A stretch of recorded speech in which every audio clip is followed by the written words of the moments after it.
Good morning, good evening, good afternoon, wherever it is for wherever you are. Welcome to New Zealand Mysteries, and I'm TJ. It's great to have you guys here.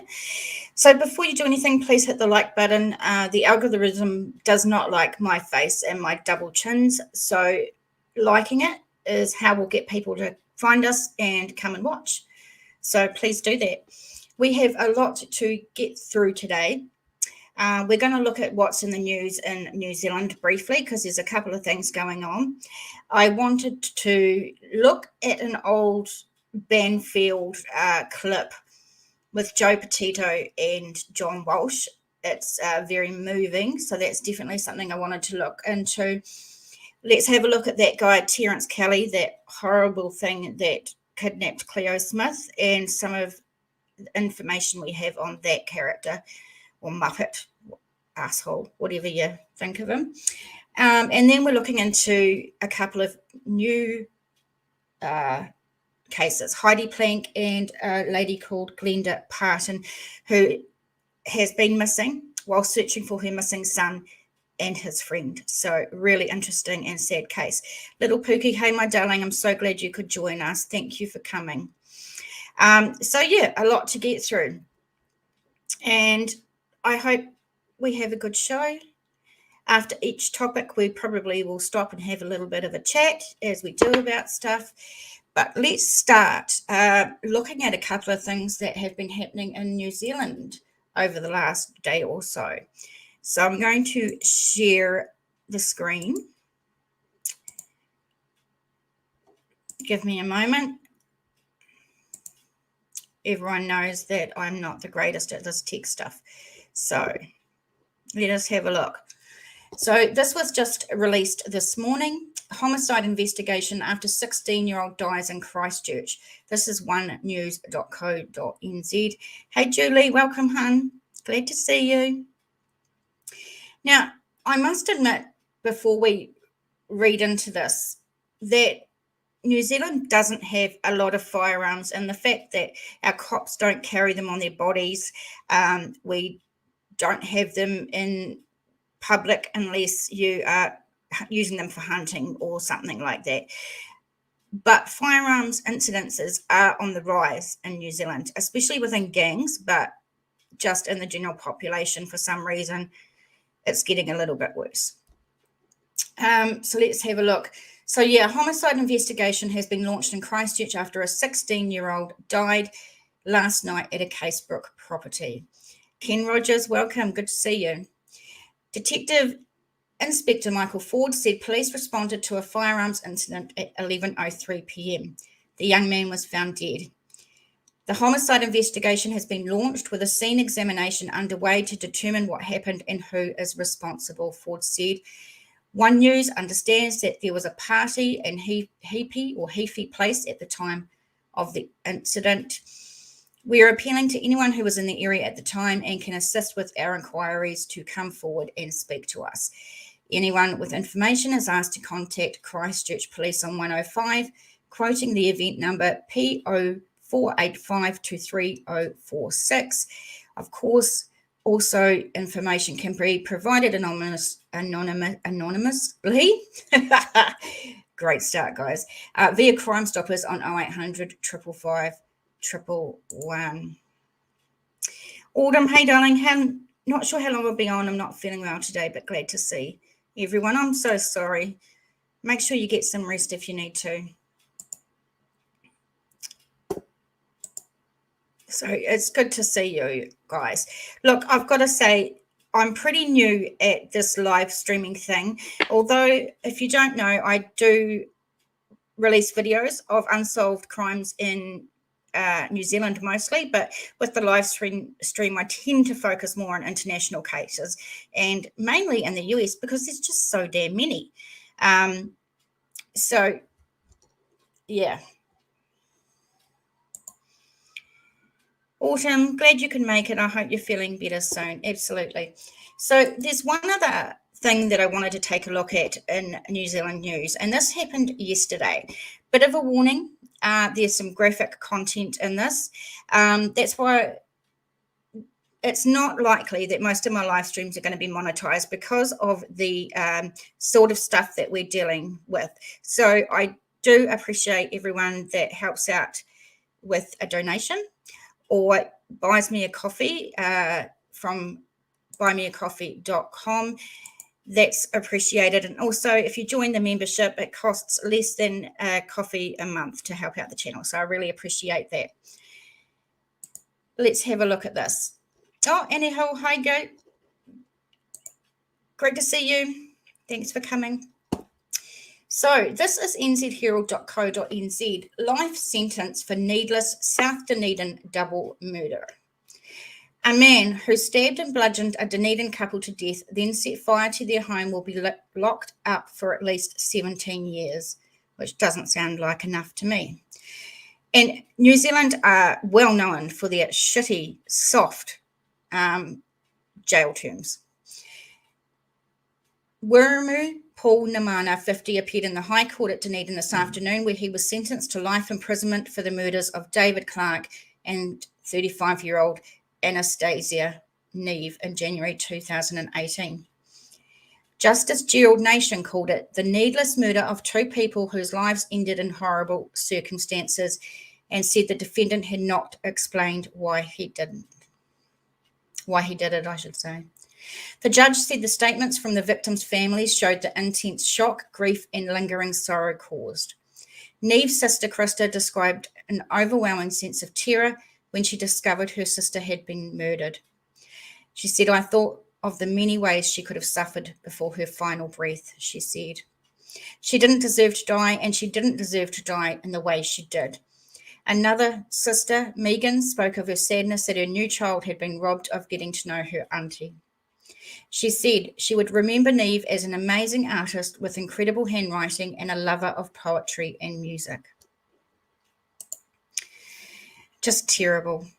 After repeated denials, the defendant finally admitted the double murder arson in June this year, and with it a summary which detailed the brutal killings. Namana at the time was addicted to morphine, and his drug debts were spread so widely he was struggling to find a supplier. His life was in free fall, the court heard. Hours before the murder, he had complained to a mate about withdrawal symptoms kicking in. He broke up with his long-term partner, and then he visited Clark, desperate for help. They visited 2 addresses seeking drugs, but Namana couldn't find anything or got nothing. The defendant repeatedly called Neve's phone without success, then took matters into his own hands. When he got to the couple's Wesley Street flat in South Dunedin, he flew into a rage, court documents said. Using a cricket bat, knife, and a mini sledgehammer, he attacked the couple, inflicting devastating injuries.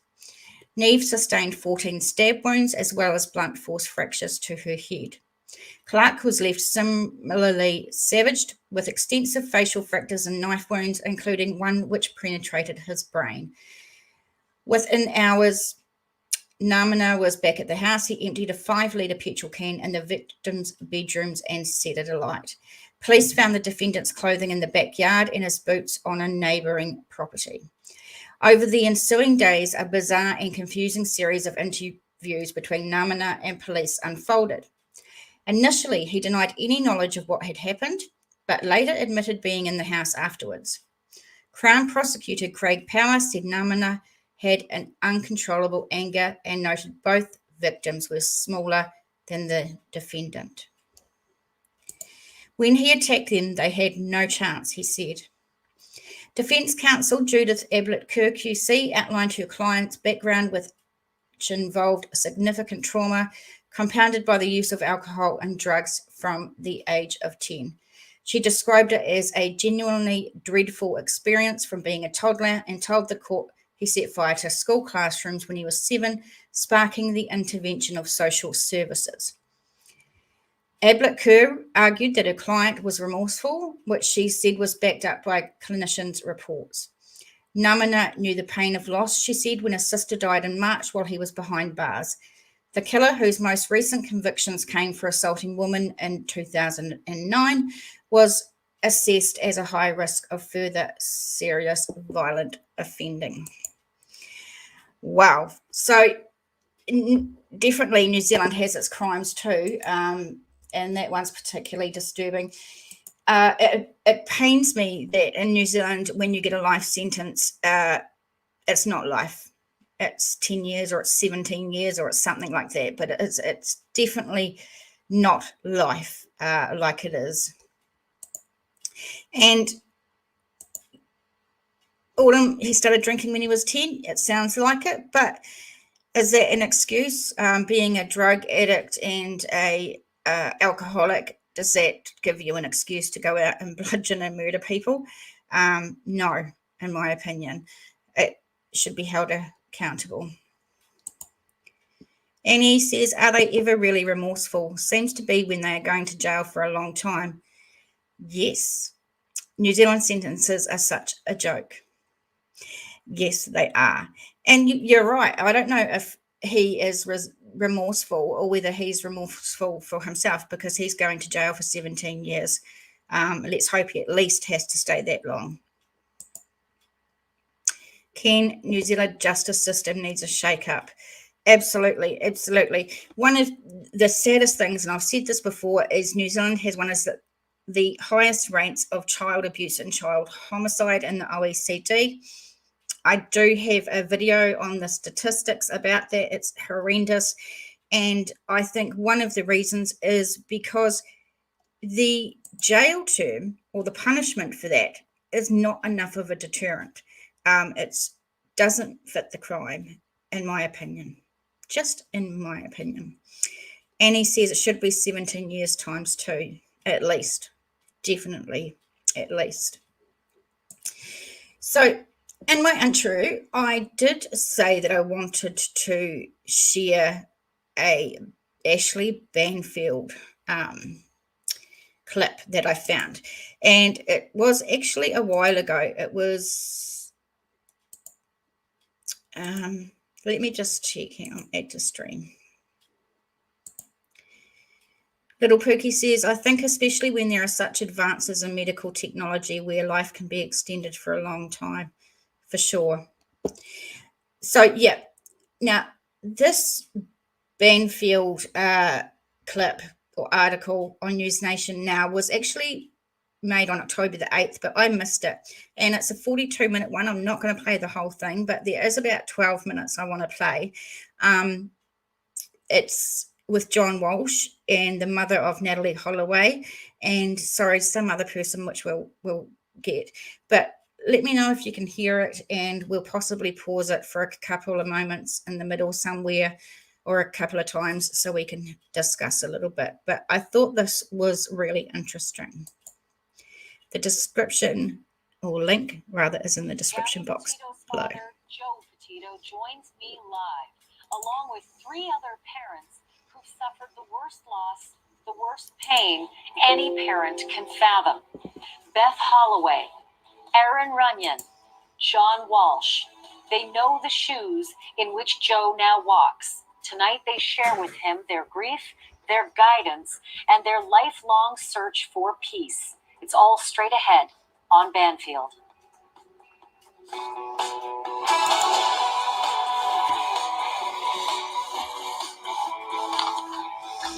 Hello and welcome to Banfield. It has been another roller coaster day of news in the Gabby Petito case, a case that has gripped this nation. The parents of the man on the run finally emerged from their house today and decided to help in the search. Chris Laundrie, Brian's father, jumped in his red pickup and drove the 13 miles to the Carlton Reserve to point out their son Brian's favorite trails. That's according to their lawyer, who once again has changed the timeline of what the Laundries knew and when the Laundries knew it. The couple now says the day after Brian supposedly went hiking, that would be Monday, September 13th,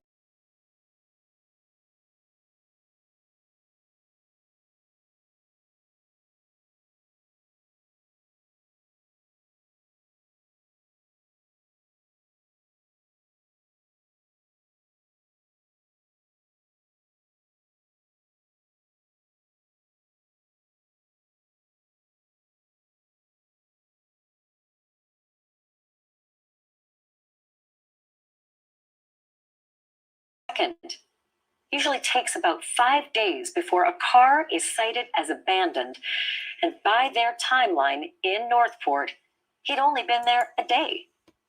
So when did Brian really leave that little yellow house? Maybe as early as September 9th? Well, that would certainly present a whole other timeline and maybe a whole other search. And let's face it, when it comes to the Petito case, we all want answers and justice. But multiply how you feel right now by infinity. You won't even get close to how the Petito family feels. Grief, wrapped in anger and confusion, maybe even guilt, and all of it often on public display. My guests tonight are all members of what John Walsh has deemed the worst club in America. Parents who have lost their children to unspeakable violence. Erin Runyon lost her 5-year-old daughter Samantha in 2002.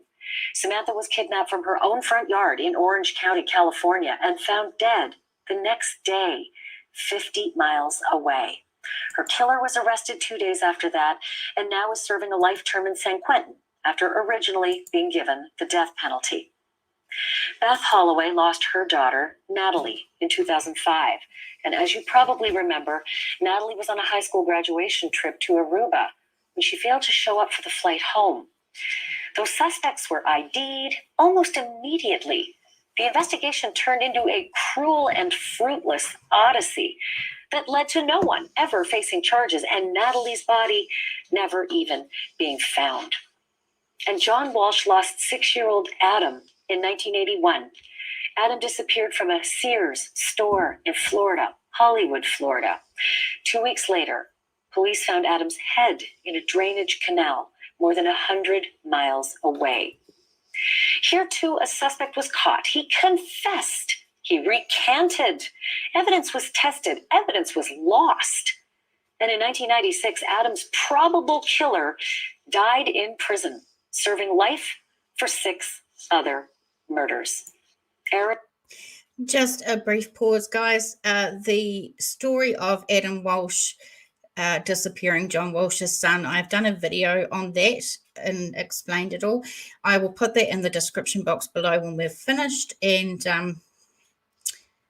you'll be able to watch that. Runyon, Beth Holloway, John Walsh, I want to welcome all of you, and I want to also welcome to this conversation Joe Petito, father of Gabby. There is a lot of wisdom in this group, and it's our hope tonight that, Joe, you can share in the knowledge and the experience of your fellow guests. So I'm just going to start off, Joe, with a question I hope you're getting a lot these days, and that is, how are you doing? How is your family doing?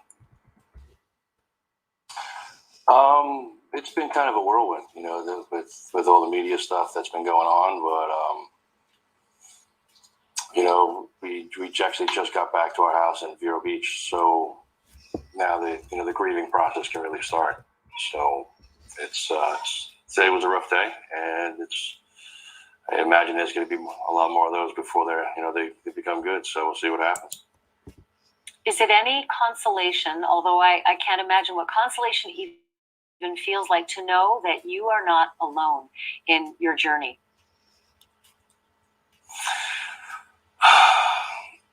No, it's not a consolation, but it is appreciated. You know, as of right now, maybe later it will be, but as of right now, I mean, there's a lot of support. We have a great support group, which I don't know if everyone else had, but we're able to kind of lean on each other, which is great, because there is 4 of us, you know, and then family and friends, and social media has been crazy, you know, in terms of supportive, you know, so social media wasn't as prevalent as it was, you know, today as it was back when all the other guests had their worst day of their lives. So, John Walsh, you have become the face of fighting crime in America. I don't think there's anyone who doesn't. It's interesting that Joe Petito is saying that social media has treated them so well. We get so many stories where people speak badly about social media. So it's different hearing some people actually saying that it helped. Hey, Pam, welcome, hon. Good to see you. Hope you're feeling your better. story and why you embarked on the mission that you did to catch people who've done wrong. I think if anyone has sage advice for Joe Petito, it would without question be you. Is there something that you would like to start off the conversation saying?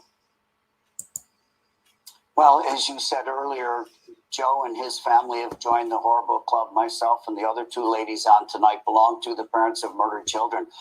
And I would say this to Joe. I've been watching him. He's handling it in his family with a lot of dignity and a lot of poise.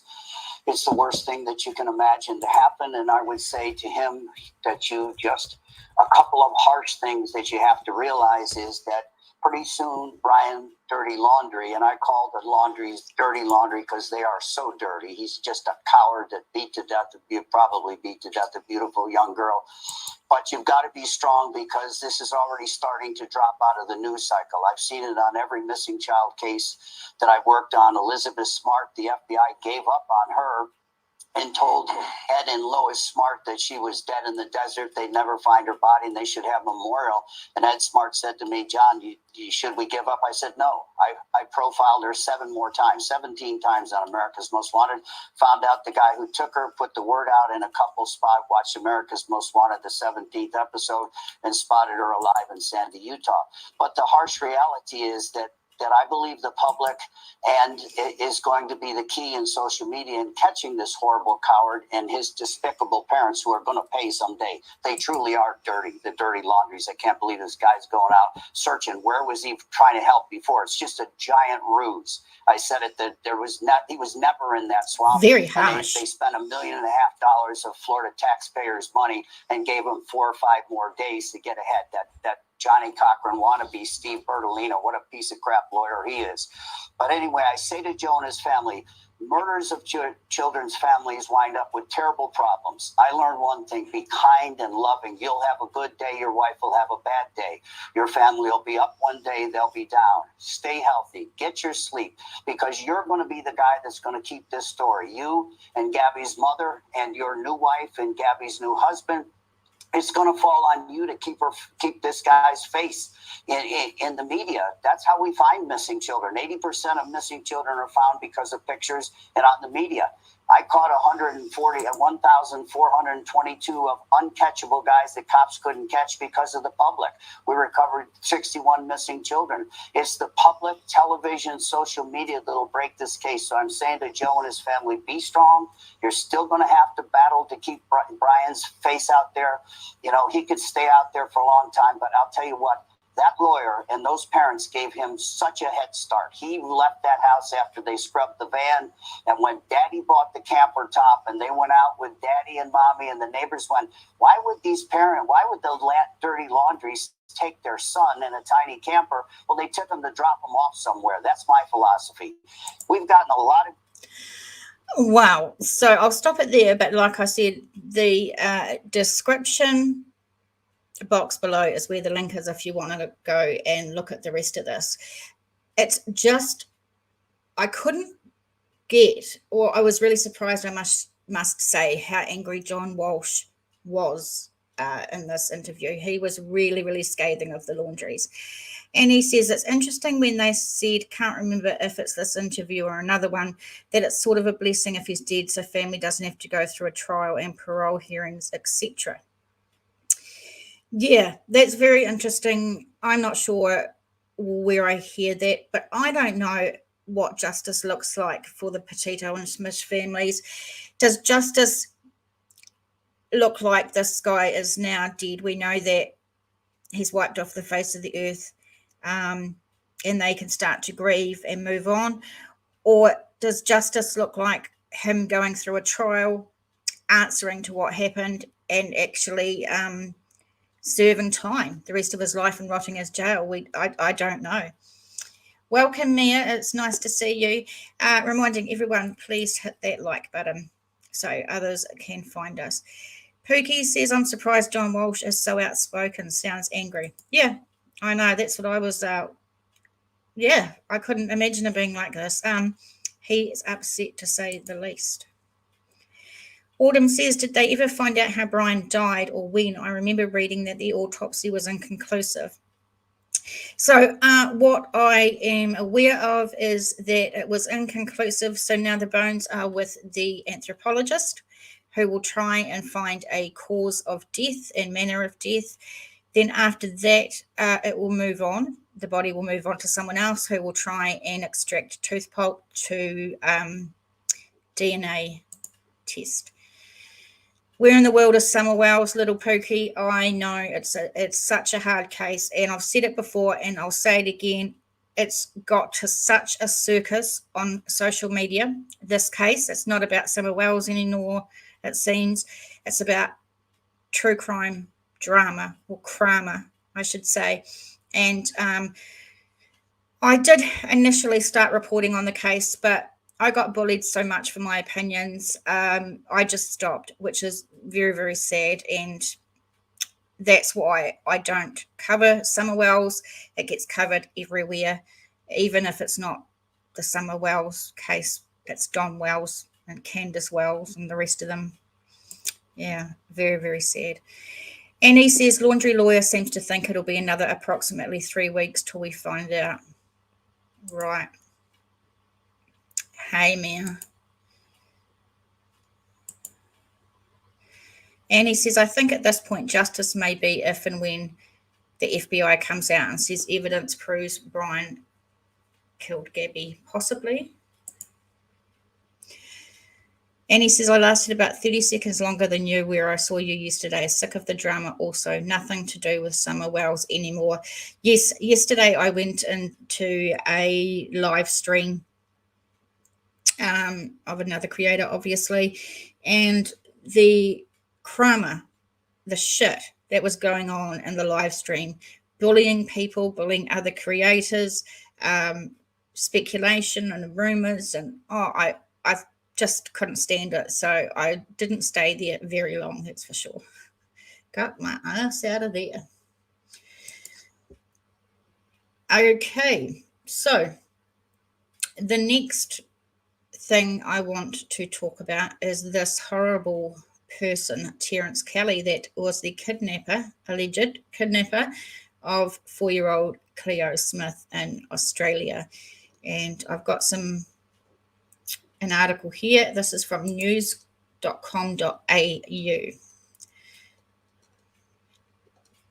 Terence Darrell Kelly threatened journalist during court appearance over alleged abduction of Cleo Smith.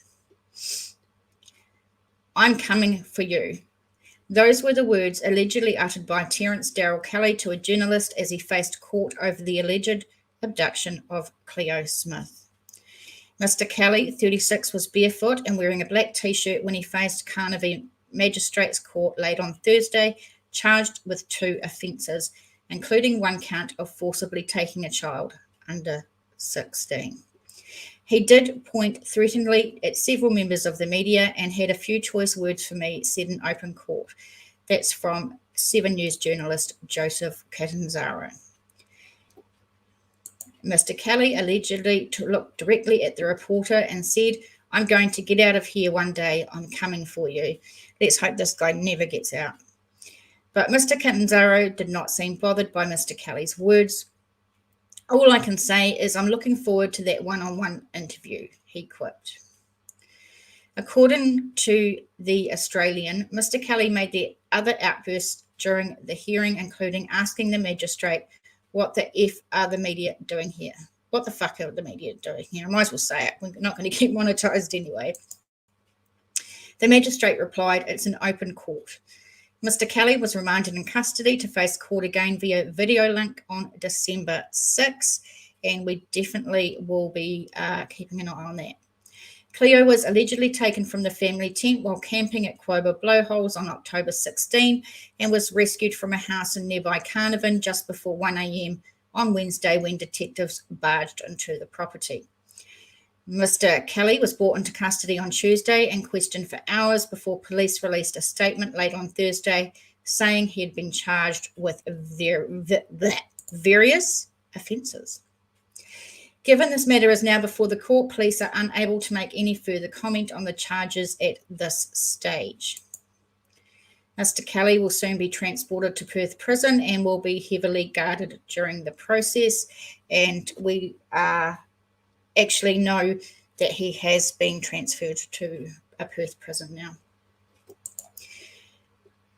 Grainy dash cam footage from a taxi, which is the footage you see here, shows Mr. Kelly's dramatic arrest on Robinson Street in Carnarvon just before 11:30 p.m. on Tuesday.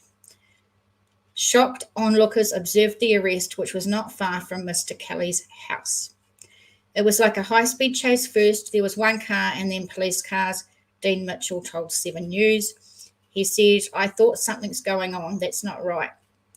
Female relatives were reportedly inside the car with Mr. Kelly, and he told officers he did not know what they were talking about when questioned about Cleo. Another witness said police were chasing Mr. Kelly. The cops were chasing that car initially, and they were all surrounding the car, he said. We saw one of the detectives on top of the guy, pinning him down on the curb rigorously. Rigorously? That's a word that they've picked very carefully. Social media posts have revealed photos of Mr. Kelly holding 2 Bratz toy dolls, while another picture shows a room full of toy dolls. Doesn't this make you sick?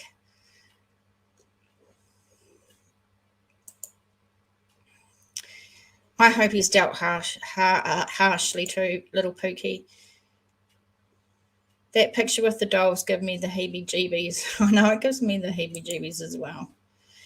Julie says, thanks, I didn't catch the whole story, so didn't know what was going on. I'm so glad she's alive, says Autumn, but Kelly is such a creep. He sure is. Earlier on Thursday, lead investigator, detective and Superintendent Rod Wild told reporters the accused man had allegedly harmed himself twice, which had resulted in 2 trips to hospital. So in my previous stream, I did speculate a little or just wonder how he became to be injured, whether he was in police custody or in jail or whatever, whether someone else had hurt him, but now we know that he had actually harmed himself. Asked if Mr. Kelly was the driver of a car seen about 3 a.m. on the night Cleo vanished, Superintendent Wild said there hasn't been confirmed yet, but certainly we would say that the car was as significant and it was in the right time frame.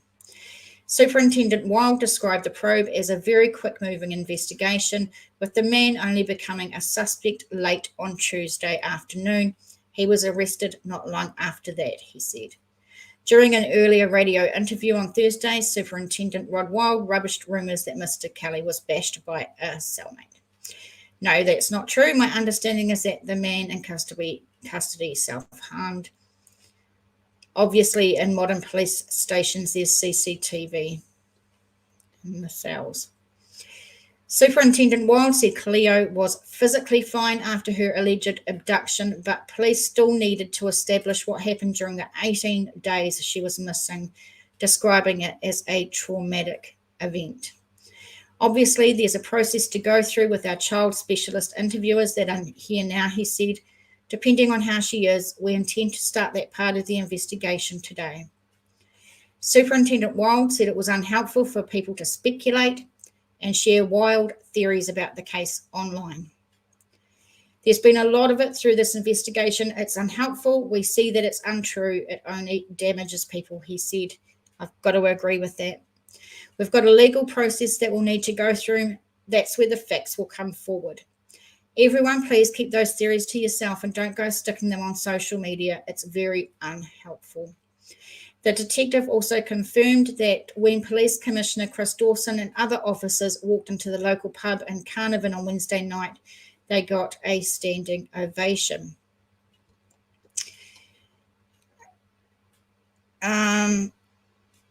Let's see what's going on in the chat here. Little Pookie, did Kelly live alone? Wonder how he kept your child for so long without being caught sooner. He does live alone, from what I've read. And the neighbours, after the fact, had come out and said that they did see some strange things. They seen him buying nappies or diapers and thought it was odd because he didn't have a child, but none of them reported it. The forensic psychologists are going to have a field day. Absolutely.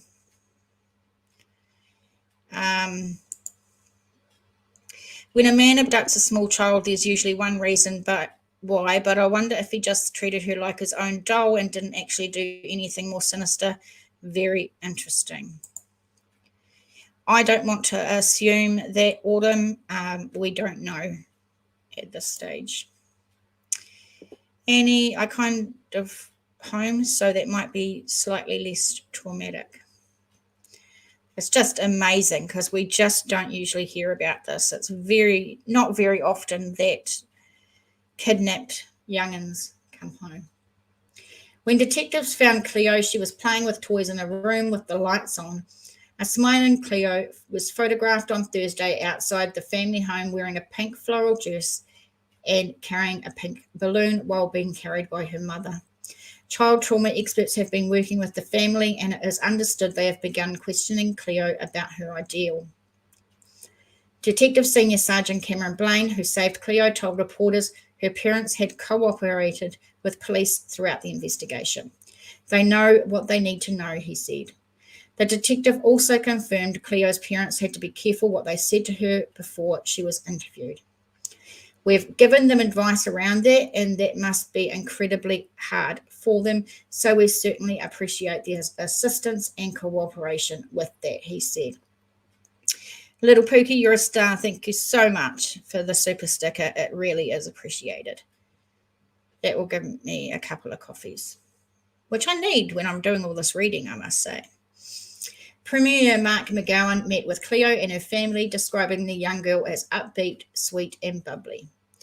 Cleo was a delightful little girl who was playing in the backyard, and I gave her the 2 teddies, which we named, he told reporters. It was a lovely experience to meet her. She was, I thought, very well adjusted considering, and the family were very appreciative of everything that has been done for them.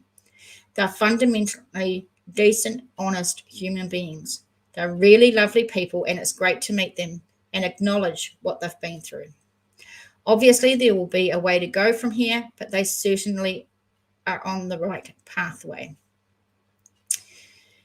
WA Deputy Police Commissioner Cole Blanche said while the $1 million reward offered by the WA government was unlikely to be claimed given Cleo was found following solid police work rather than a specific tip-off, he did not want to rule out the possibility.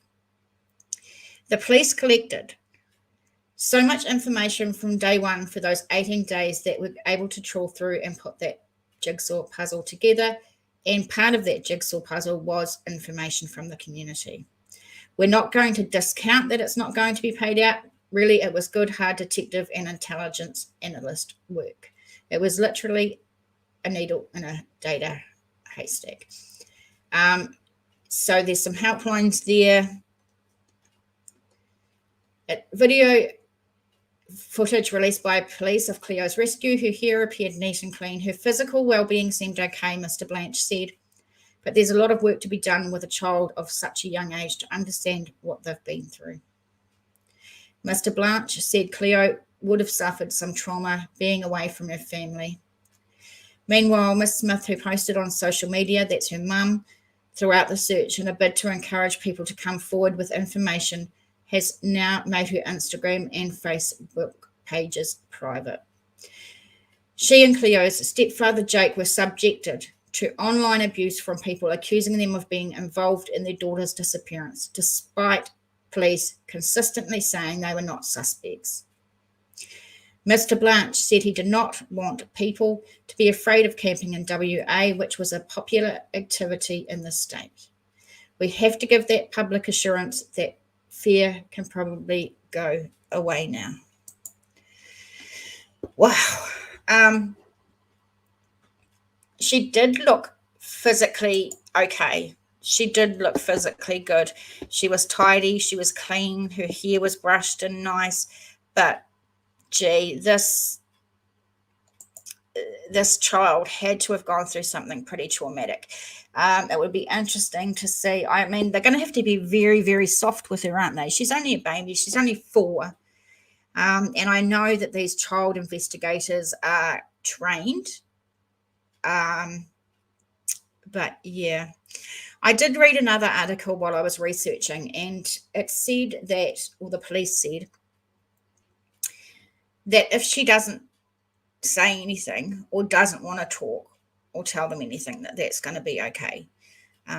So that's reassuring that they're not going to press her as much as they could just to get the information. And he says, such an odd case. We don't know what happened, but I'm glad she seems to be physically well enough and happy again. Absolutely. I don't know if you can see this. One of my sons bought this for me when I graduated my course a few months ago, and suits me to a T. Hey, Tara, welcome, hon. Good to see you. Yeah, we'll keep abreast of this story and bring up any new information as it comes to light. But don't you just feel for those parents? I did also read in another article that the first night she was home, Cleo asked her mum to watch her and look at her while she went to sleep. And that just broke my heart, absolutely broke my heart. Pookie, what was the course? I did a course in mental health and wellbeing with level 4 mental health and addiction support. So I am now a support worker for mental health and addiction. Glad she was found. She looked so good. She really did. Physically, she looked really, really well. It's just, emotionally, the trauma that she's been through. And I'm not sure. I mean, 4 years is pretty young. I don't even know if when she grows up to be an adult or a teenager, is she going to remember a lot? Because 4 is really young. I don't myself remember anything to do with myself at 4, but then I don't remember what I did yesterday or what I walked into a room for. So I don't know. Very, very sad though. Very. So if you haven't got any more questions, we can move on to the next. But hold the phone. I just need to do this. Hang on. You did not see me. Don't lie. Shh. And he says, I thought it was odd she was up and playing with toys at 1 a.m. Well, I guess she had maybe no structure. I mean, no bedtime. He wasn't even there. So she had no one to put it to bed or... Hey, Lotus, welcome, hon. We were just talking about that asshole Terence Kelly who kidnapped Cleo and, yeah. Talking about how physically she looks so well and clean and that when she was found, we're just talking about how, I don't know, do you remember what happened when you were 4 years old? Do you have memories of that? So how much memories is she going to have of this when she grows up? Little Pookie, congratulations, TJ. They need compassionate care. Healing is within reach. Absolutely, absolutely. Julie says she well could remember. It will depend on the ongoing help she gets. Absolutely. And from what we can see of her parents, they are great people. So I think that they will get her the help she needs. Pam says most of my childhood memories begin between 3 and 4. Right.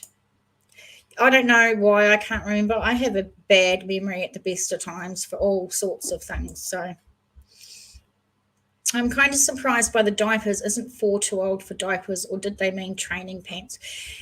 Or either. I think that from my kids' perspective anyway, they were generally toilet trained during the day. She could have been not toilet trained for the night.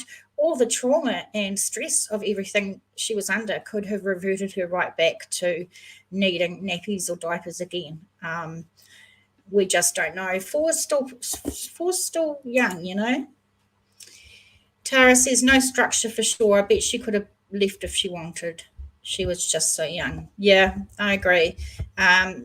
She probably could have left, but she wouldn't have known how because she was still such a baby, really, you know. And let's hope that, and I think that she'll get the help she needs. As far as the $1 million reward goes, I'm not sure how I feel about that. They're saying that it's not probably going to be paid to anyone, but they did admit that community help was given to find her, as well as a lot of cell phone data and hard work by the police. I don't know. Are they trying to back out of having to pay someone $1 million? I don't know. So it'll be very interesting to see what happens following. Good question. I hate that I'm late. That's all right, honey. It happens to the best of us. Tony, good to see you. Hi, TJ. I have memories from 3 years old. At first, I thought my brain just made up movies, but some things I guess I was determined not to forget. Wow. So 3's pretty young to have memories. Yeah. Not me, though. Not me. So we'll definitely keep up with the story and any updates, but just insane. Just insane. Okay. Oh, you do too, Annie? Okay, so maybe it's just me. Like I said, I can forget what I've walked into a room to get. I can forget what I had for breakfast. Autumn says, unfortunately, I think the memories are more likely to stick if they are traumatic. Absolutely. It's usually at a young age we associate memories with events. True that, true that. You might be right, ladies. You might be right. Hang on. Right. So the next case I wanted to talk about is, if you've been on social media, you might have heard it, Heidi Planck. Very weird case going on at the moment. Tony says, considering I can't even remember what I walked inside to fetch, is it absolutely bizarre? See, you've got memory like mine, Tony. It happens. It happens. All right. Let's share this stream. And this is from losangeles.cbslocal.com. Federal agents enter home of missing woman Heidi Planck with guns drawn. This was a few days ago on October the 29th. We've got a couple of articles that we're going to look at, and let's have a look here. Streaming on CBS in Los Angeles, breaking news. Police and federal agents enter a West Side home with guns drawn in the search for a missing mother. CBS 2's Stacey Butler was first on the scene in Palms tonight, and she's live with the very latest now. Stacey.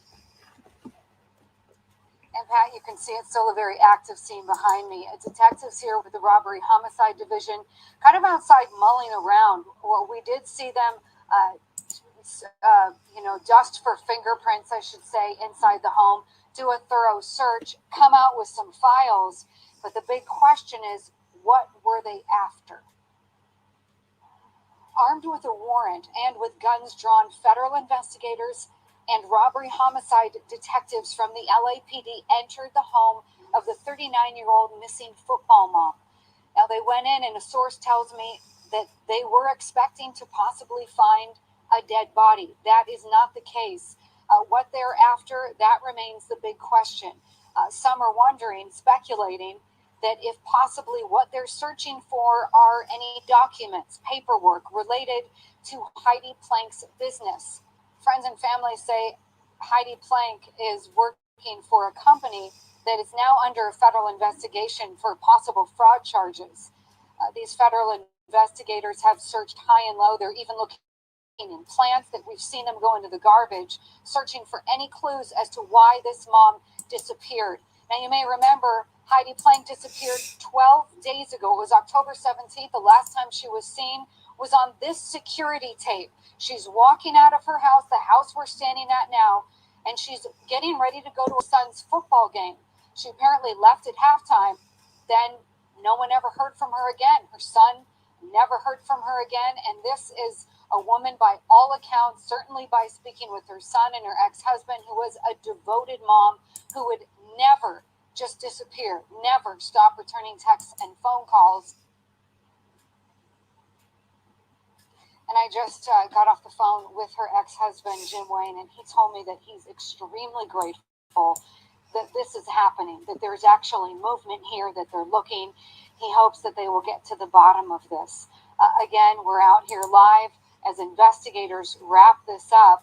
We saw them walk out with some files, and the big question next will be, what were they looking for?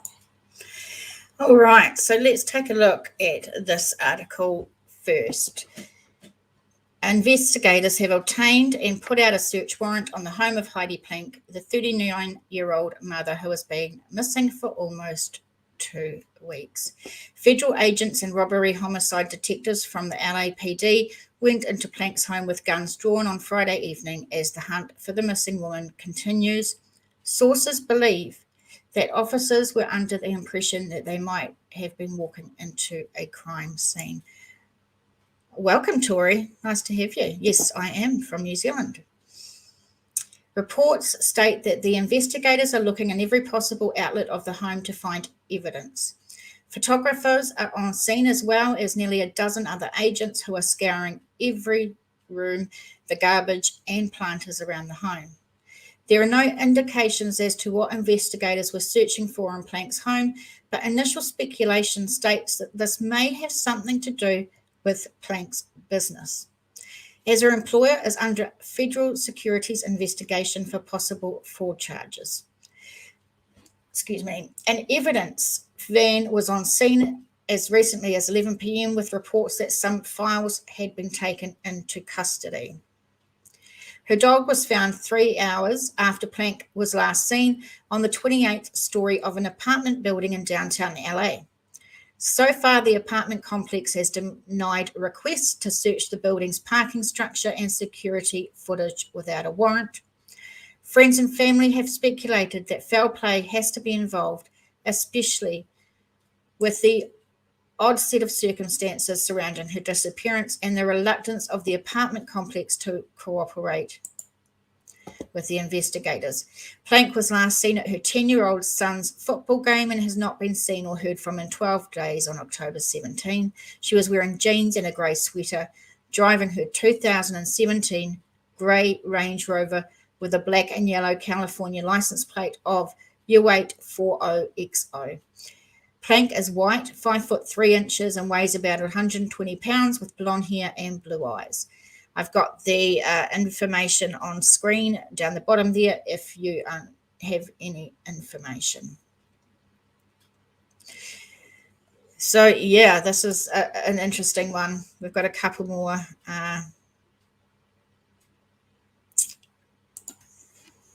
articles to go. You reckon the boyfriend?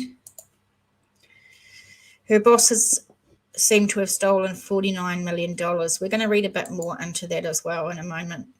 And he says, it's amazing to me in this day and age with all the cameras everywhere that people hide bodies so well. Right? Welcome, Tori. Absolutely.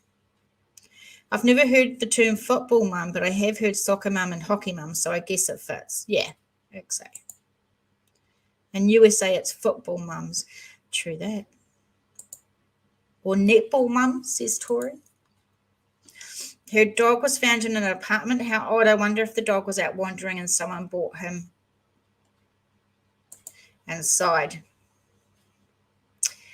Autumn, I guess that's what they mean. I suspect a man wrote that. I'm certain she was more than a football mum. Absolutely. Absolutely. You're right, Lotus. Tori says, it's a game in New Zealand and Oz. It's like basketball. That's what netball is. All right, we're going to move on to the next article. Like I say, everything is in the description box below if you want to read. So again, losangeles.cbslocal.com. November 4th. So this was only a couple of days ago. Investigators continuing their search for Heidi Planck find more video. Heidi Planck, 39-year-old mother, has now been missing for nearly 3 weeks. Investigators found more video on Thursday that could hold valuable information on the case, or to her case, I should say. The video shows Planck's boss, Jason Sugarman, ringing her doorbell before leaving a box of muffins on her doorstep. Muffins? Isn't it usually donuts that people leave for people? Muffins just sounds weird. Sugarman, though not indicated by law enforcement officials as a person of interest in the case, has raised the suspicions of many of Planck's friends. Sugarman and many within his company, Camden Capital Partners, are currently being investigated by the Securities and Exchange Commission. The investigation is looking into an alleged $43 million stolen from unwitting pension funds by the company. Planck's ex-husband has issued his opinion that her disappearance may be related to the investigation, as she is the company's financial controller.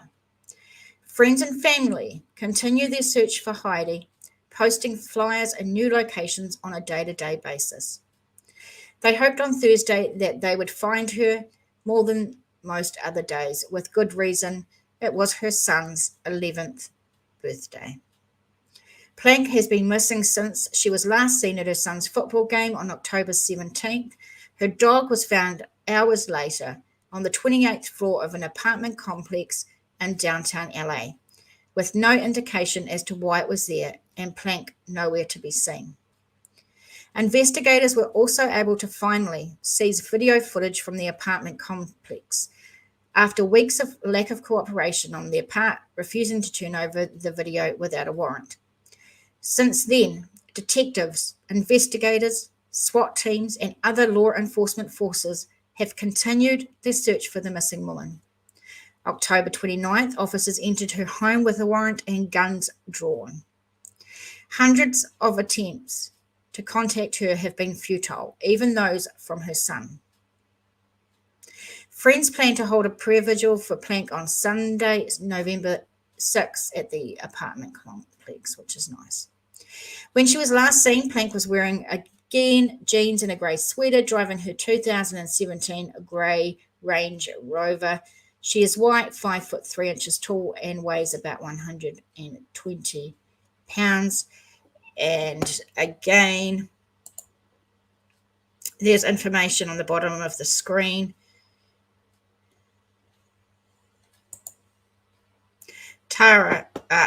Tori, what is a netball mum? The same as a soccer mum and the same as a football mum, I guess.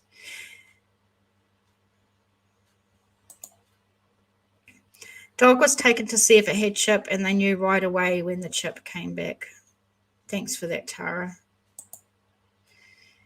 So in LA, it's muffins. You don't take people donuts, you take them muffins. That's interesting. Lotus says, oh, maybe she knew something. Yes, it sounds ominous, doesn't it?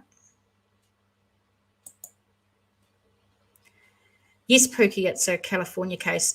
Tara, why would any place refuse to hand over a video? Right, if someone was missing or in trouble, anything, wouldn't you just hand it over and say, here, take it, find out what happened? So it'd be really interesting. And he says again, why wouldn't they want to give over video evidence?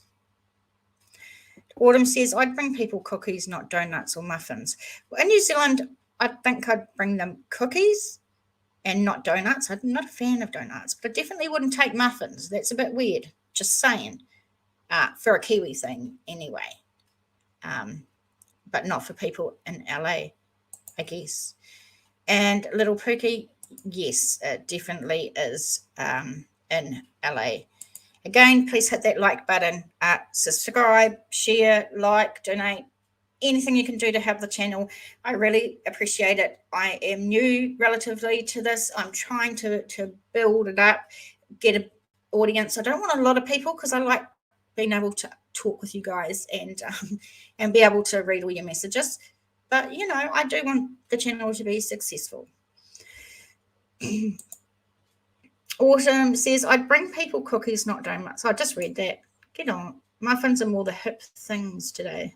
Okay, well, I guess I'm not that hip. But, yeah. Lotus says cookies. Okay. I do have another one. Tara says, I say no, cookies, etc. Send me steak. That's funny. Give us a good old steak. LA is another planet. Tony says, hiding the video, but there's other illicit or unsavory activity going on in the clip. Possibly. So let's look at, I better put it up so you can see what I'm reading. FoxNews.com, missing California woman Heidi Planck. LAPD obtained security footage from building where dog was discovered, and this was published 1 day ago, it says. Detectives have obtained security camera footage from a residential building in downtown LA where officials found a dog belonging to missing woman Heidi Planck. Planck, a 39-year-old mother. I hate it how they just call people by their last names. She's got a first name. Her first name is Heidi. Heidi, a 39-year-old mum, was reported missing to the Los Angeles Police Department on October 20 after she failed to pick up her 10-year-old son from school. She was last seen on October 17th when she abruptly left her son's football game in Downey before it was over.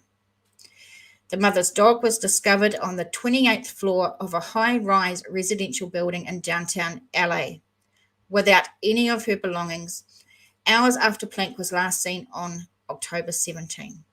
Her ex-husband, Jim, traced the dog's microchip to the apartment complex after she was reported missing. Good work, Jim. The LAPD's Robbery Homicide Division confirmed to Fox News Digital on Thursday that it did obtain security footage from that building after Wayne said the owners of the building weren't being very collaborative with law enforcement in terms of handing over the footage and other info. After police served them a warrant, however, the owners began cooperating. I'm sorry, Annie, if we made you hungry. Residents of the apartment complex found and cared for the dog until Wayne contacted the microchip company and tracked down its location, as the Daily Mail first reported. Wayne previously said that Planck had no connection to the building, and when he checked its parking garage a few days later, he did not see her car there. So from what we're being told, her car is missing as well. Her name is Heidi. I know. I don't know why articles all just have surnames, but I find it real impersonal. And I try to use their first name when I'm reading them, but sometimes I just read them as they are. It's an enormous building, he said, so I'm totally bewildered by this. This is completely puzzling why we haven't found anything. Yes, Tara, she does have multiple looks. Planck's ex-husband also said he believes there may be some foul play at hand in her disappearance after he received a phone call from a Securities and Exchange Commission official on October the 21st, asking him what he knows about her boss, Jason Sugarman. I don't know how she got my name. I don't know how she got my number. But she called me and started asking me questions about Sugarman, he said. Something's dirty here. Planck was working as a controller and an executive assistant for an investment advisory company called Camden Capital Partners, LLC, which was under investigation by the SEC, according to her LinkedIn and Facebook profiles. The SEC in 2019 charged Camden Capital Partners executive Sugarman and his business partner Jason Galanis with securities fraud. The pair had developed a scheme to steal $43 million from its clients that they purported to invest in Native American tribal bonds. Sugarman ultimately siphoned almost $9 million in cash for his direct and personal benefit, according to a 2019 SEC complaint. Galanis pleaded guilty to multiple fraudulent schemes in January of 2020 and was sentenced to more than 15 years in prison. Sugarman appeared to delete his LinkedIn profile on Tuesday after Fox News reached out for comment and has not responded to phone calls or emails. The LAPD has not provided any news updates on Heidi since she was reported missing. Hang on, I gotta take a drink, guys. That's a lot of reading. I'm getting a bit dry, a bit of cotton mouth.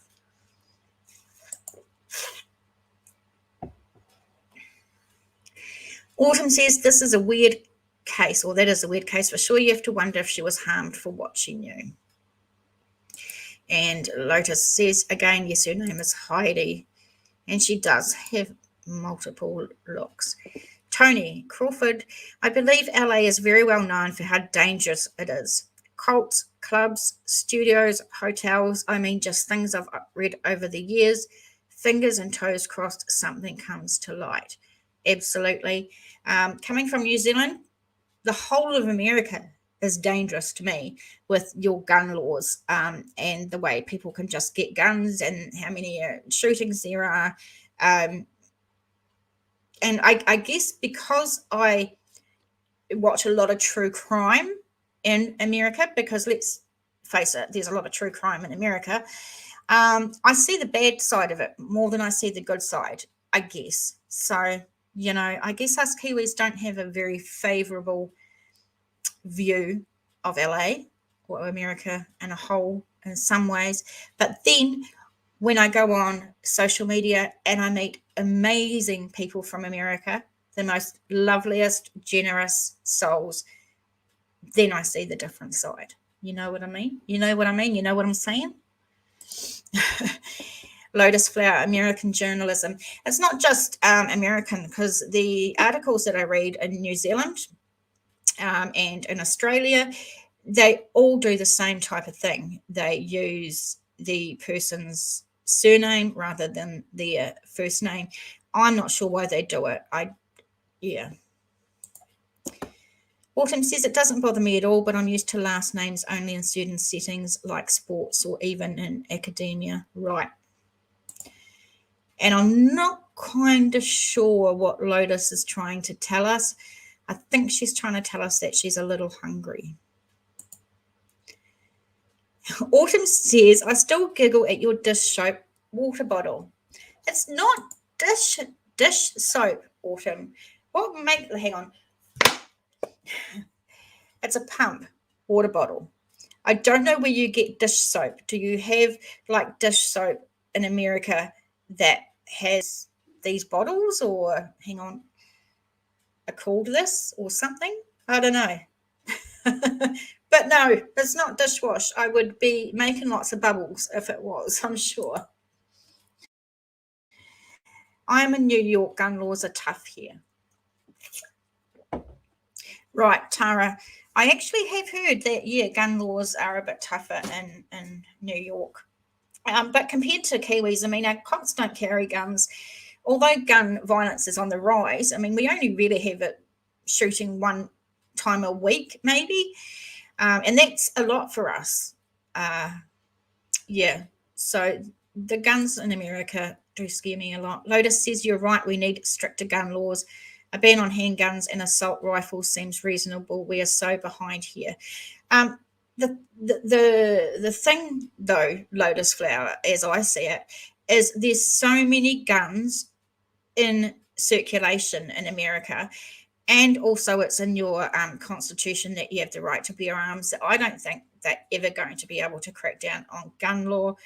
That's just my opinion. Maybe my opinion would be different if I was living in America and I felt I needed a gun for safety. I don't know how some people get guns in America, whether they have the right sort of background checks to have them. I don't want to pretend that I know everything from here in New Zealand, because I definitely do not.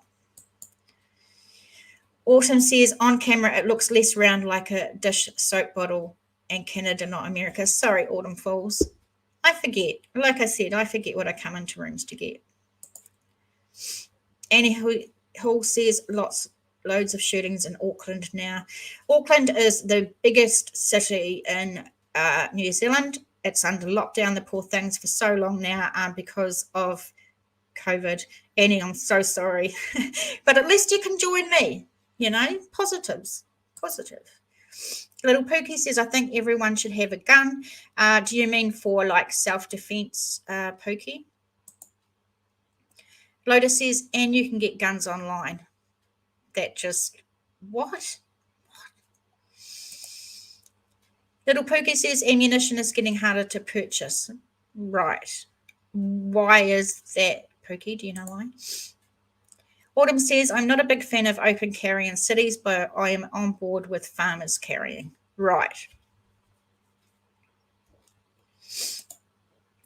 Tony says, we just had fireworks go off last night and actually joked about how loud it was and how many might be shots fired. Auckland has been outrageous lately. Gun crime in New Zealand is definitely on the rise, and so is gangs coming from Australia setting up here. So there's a lot more gangs, and you have more gangs, you have more guns. Auckland has definitely been seeing a rise in gun violence lately. It's scary, but it's definitely not on the same as American and that.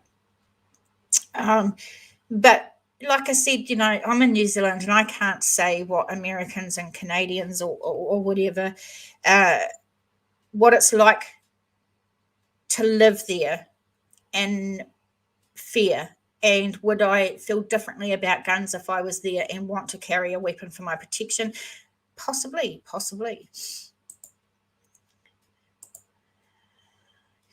Tara says, why farmers only? Little Pookie, yes, for self-defense. Crime goes down statistically when everyone is armed. No ammo, gun no good. So is the ammo, not being able to get ammo, is that to do with COVID restrictions or I don't understand, Little Pookie, why ammo is so hard to get. I think there's a couple of us, I think it was Curious Kiwi might have been here. I'm not sure yet. But me and another of my subs were joking one day when we were talking about guns. So you have to keep your guns in a locked cabinet, right, in America. You have to keep the ammunition and the gun separate and locked. Correct me if I'm wrong.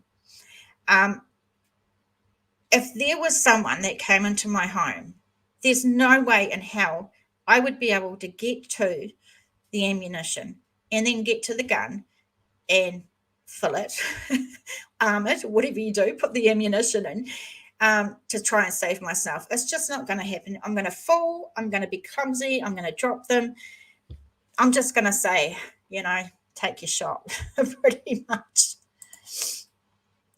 Autumn says, farmers here encounter a lot of wild animals like coyotes, wolves, cougars. Guns are needed. I don't mind if others have guns, but it's weird to me that they can carry them into stores, etc. Yeah, so you're right about farmers and the wild animals that you have, because in New Zealand we just don't have them. We don't have coyotes. We don't have wolves. We don't have cougars. We don't have snakes. We don't even have cute little things like squirrels and raccoons. Yeah. Little Pookie says farmers have permits for animal control eating the crops. Tara says crime is up in the USA. Autumn says, I guess I don't see the need to carry a gun if you're going to Walmart. Yeah, right. I understand. Does not have to be in a cabinet. Okay, fair enough. That was just my impression.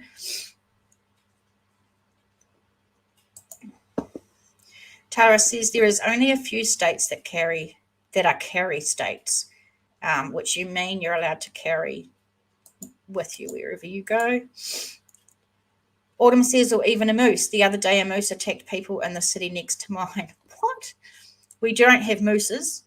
Moose-eye. moosies.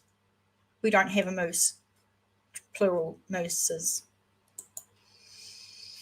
Seems to me that people needing a gun for self-defense is usually because someone else has a gun in the first place.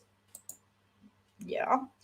Pookie says the ammo is being restricted because the guns are out there. They took the approach of just restricting the ammunition. Well, that's kind of a good idea, isn't it? Autumn says, that's true. I have a hard time with guns because personally I don't want them in my home. Too much mental health issues in my family. Fair enough too. Lotus says, no squirrels or raccoons? No. We don't have like half of...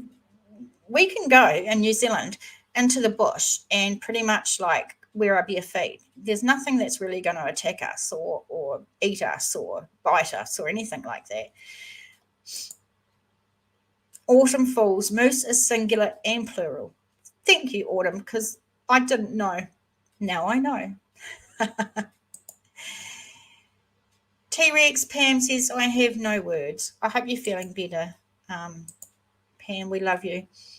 Tara, you don't own a gun. No, Autumn, we don't have squirrels. We hardly have anything. Nope, no snakes. We don't have snakes either. We don't have big poisonous spiders. Killing squirrels in USA is against the law. A big smile for Pam. So I wanted to talk about this next case, which is bizarre. Autumn says, then what do you have? Good question. We don't have koalas because that's for Australia. Lotus says, wait a minute, do you even have a kiwi? Yes, we have kiwis. I promise we do have kiwis. We don't have a lot, but we have kiwis. And cows, Tara, we have cows. We have a lot of sheep. People know we have a lot of sheep. They seem to think that when they hear about how many sheep we have, that they're all just over the road and everything, walking around towns. But no, we have Sam Neill, says Tony Crawford. Yes. Little Pookie says, where we eat them in Georgia. Oh my God, really? Don't know about that. Flightless birds. They're really well protected here, the kiwi, because a lot of them get killed in the wild. No, we do not eat kiwi. We eat kiwi fruit, which you called kiwi. You call kiwi? No, Annie Hall says we do not eat kiwis. They're very protected and like the nation's bird and stuff. So they're very protected. You eat what? Squirrels, did we say? I have to scroll back up to see what we're eating.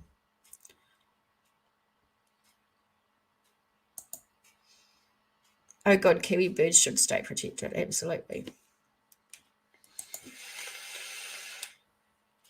Little Pookie, yes, we eat kiwi fruit. An interesting conversation we're having, guys. Right, let's get into this next one. And I'm drinking my dish soap water bottle right here. This story here, an 80-year-old lady is on the search for her missing son and his friend, and she goes missing as well. This really is crazy.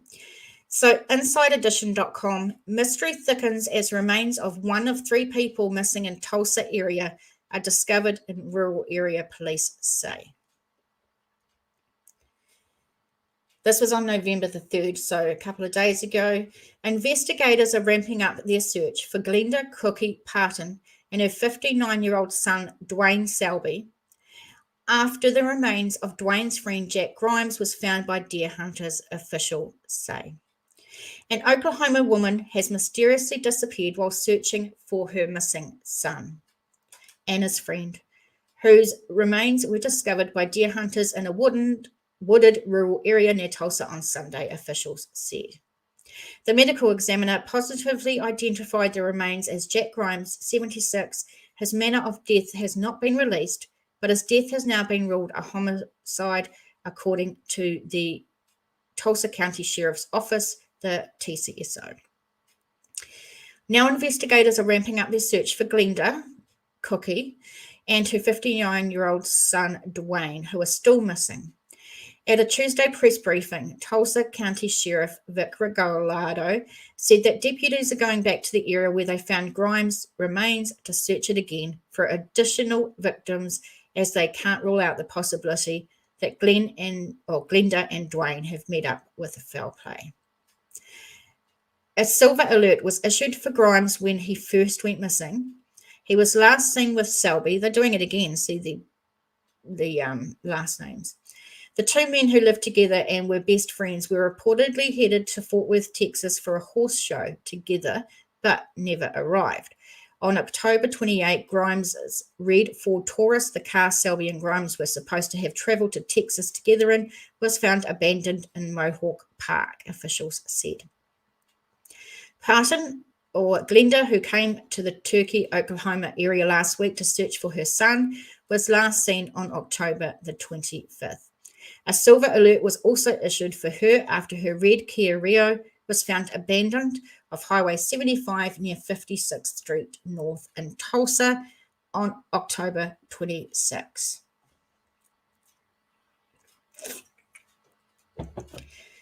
Glenda was last seen on a video with an unidentified man at a business in the Turley area right before she disappeared, according to the TCSO. TCSO Communications Director Casey Roebuck told Inside Edition Digital that the man Glenda was last seen with has been identified and interviewed. We did not arrest him, Roebuck said. No one has been ruled out as a person of interest at this point. Regalado said that they are following leads, but they aren't releasing any further information at this time. We are in the early stages of the investigation, and we don't know if it's related at this time, but the horse business is what binds them, the sheriff said. Good night, Pam. Look after yourself, hon. The horse business is very significant here in Oklahoma. If there are any individuals out there that can provide information that might be helpful in the case, we encourage them to contact us, Regalado said. The sheriff said drones and cadaver dogs are being used in the search and that they are concentrating in the area where Grimes' remains were found. They are also planning to search the area where Glenda and Grimes' cars were found. Regalado pointed to a map during the press briefing and said the rural area is massive and difficult to cordon off. He asked if any hunters or hikers happen to stumble across something that may be evidence, that they pin the location and contact authorities and not touch anything. The sheriff responded to a reporter who asked about some of the challenges they are facing. He said, I think the entire case is a challenge. We lack motive. We have a crime scene from 59th to Mohawk Park, which is a lot of rural areas. We have 2 missing persons, and we have no idea whether they are alive or not. And we just identified Jack's remains, he said. From an investigative standpoint, the murder investigation started on October 31st. We confirmed it today, but when the remains were found, that was when the real murder investigation started. Prior to that, it was a missing persons case. Regalado asked anyone with information about the individuals to contact detectives, especially regarding the last time they were seen or anything pertinent in their background that may help the investigation. He said, we hold out hope that Glenda and Dwayne are fine and these are just weird circumstances. But at the same time, we have to explore all of our options. A tip line has been set up for tips in this investigation, 918-596-8836. Tips also can be emailed to tips@tcso.org. So this is Jack Grimes, and he is the friend, and his remains were the ones that were found. This is in Tulsa, Oklahoma, Tara. So this one caught my attention. I think it's a real odd case. A real odd case. I'm just going to go back and see. And after someone suggested yesterday, because I asked about the membership and how if you join a membership, it doesn't cost much. It costs less than a cup of coffee a month to help the channel. But also there is now a new kiwi bird sticker emoji thing. Autumn says, kind of like Canada geese here, can't kill them even though they're vicious buggers, are they? Pam said, squirrel gravy, I won't touch it, but people do. Ooh. Tara says, here on Long Island, also autumn, they walk my lawn. Yeah, Annie, it doesn't sound nice. I'm not very adventurous when it comes to my food. I like what I like. I don't like fungus. I hate mushrooms, but just saying. Assume it would be tough meat. Little Pookie says the Canada geese are protected in the USA too. And they put it in a pressure cooker. Only in the South they have a special cookbook. And it's considered roadkill. Oh, yuck. Autumn says, how weird. I think you're talking about this case. This is an odd case. The case, not the squirrels. This is odd. Son missing. Mum looks for son, goes missing. It is odd. It is odd. That's why it caught my attention. So 3 people missing total. And you missed a bit. Yeah, that's okay. So 3 people were missing. The friend's remains have been found, though. So now it's just the mum and the son that are missing. As the remains of the friend who was with them have been found. So very, very odd case, that's for sure.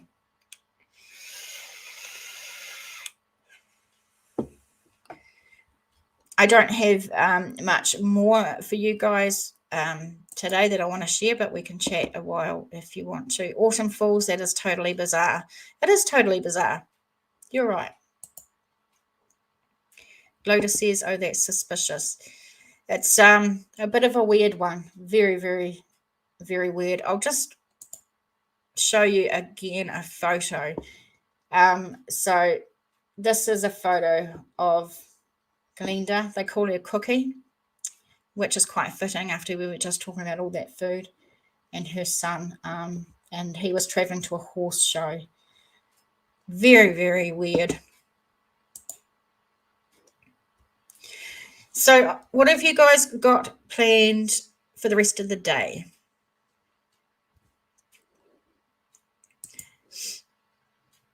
I am going to see my sons today for a visit, which will be really cool. I haven't seen them.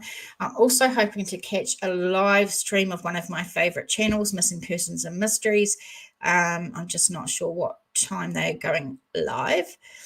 So I'm definitely trying to catch that.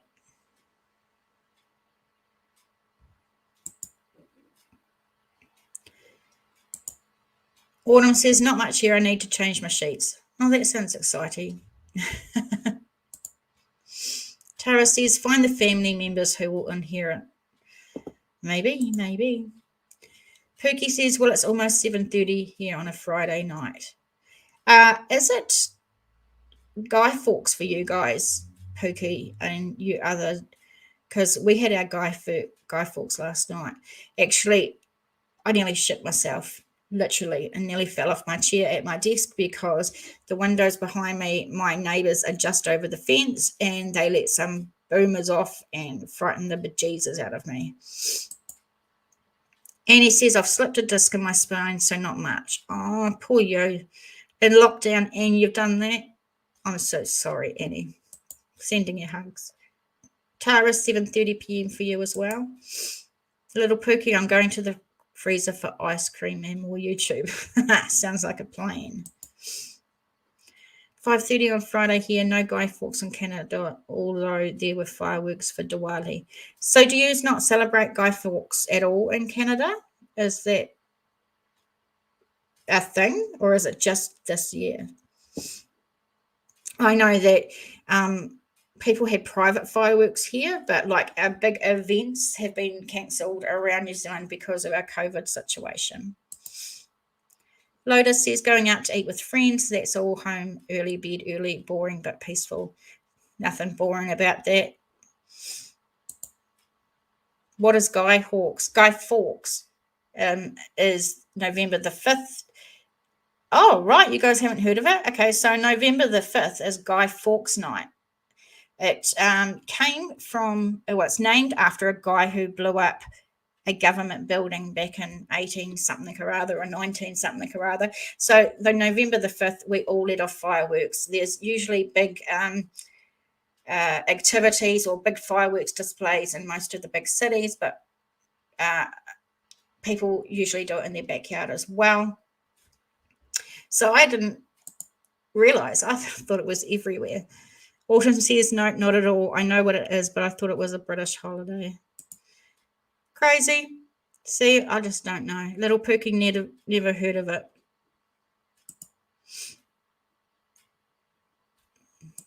Yeah.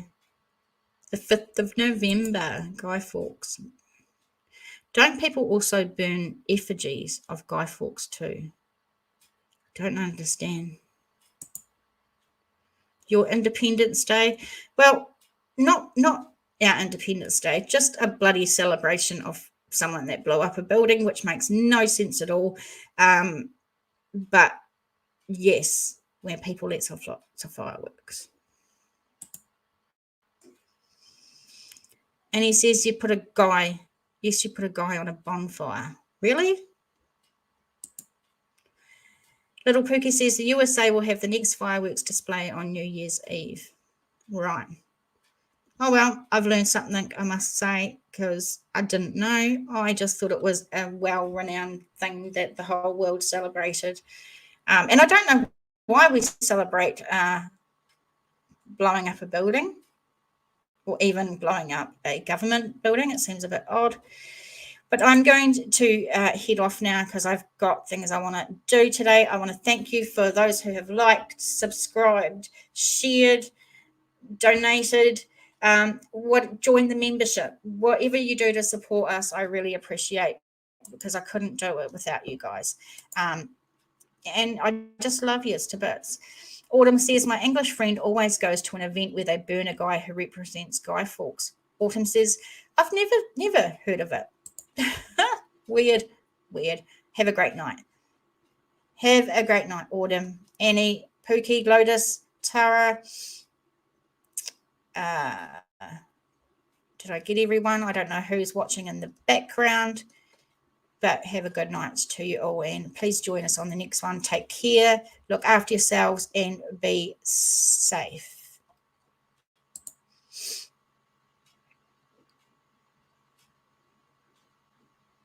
Awesome. We don't have Thanksgiving here in New Zealand. See you, Tony, Jamie. Good to see you. Enjoy the rest of your weekend. Awesome, guys.